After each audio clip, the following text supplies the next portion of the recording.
যে বলে তামিম ইকবালকে সাইফ হাসান বোল্ড করলেন যে কোনো অফ স্পিনারের জন্যই তার ড্রিম ডেলিভারি। সাইফ স্বাভাবিকভাবেই খুশি, সাকিব আল হাসানরাও খুশি একইভাবে। প্রাইম ব্যাংক হেড কোচ মহাবিরক্ত। একে তো দলের সেরা ব্যাটার আউট হয়েছেন, দ্বিতীয়ত সেই আউট যিনি করেছেন সেই সাইফের বল তার কাছে চাকিং মনে হয়েছে, এবং সাইফের বল যে তার কাছে চাকিং মনে হয়েছে সেটা জাকিরদের বলেছেন আম্পায়ারকে বলতে। আর ব্যক্তিগত তৃতীয় ওভার তিনি শেষ করলেন।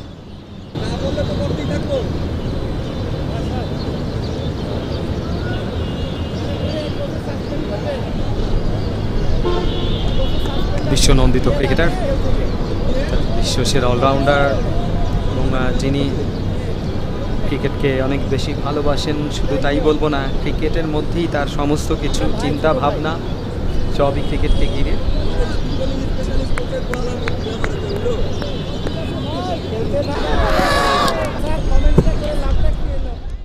সালাউদ্দিন সেখানেই থেমে থাকেননি, আউটের ভিডিও ফুটেজ নিয়ে গেছেন ম্যাচ রেফারির কাছে, অভিযোগ জানিয়েছেন।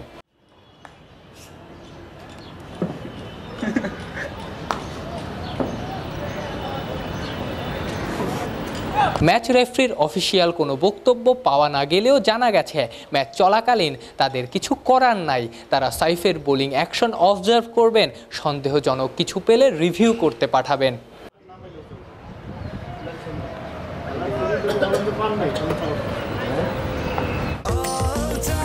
স্বাস্থ্যকর অল টাইম পান সব সময়, all time healthy life.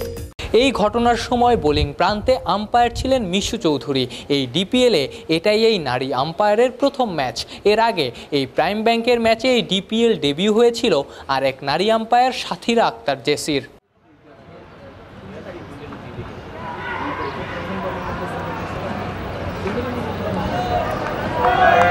Fatullah থেকে আফনান পিয়াল, অলরাউন্ডার।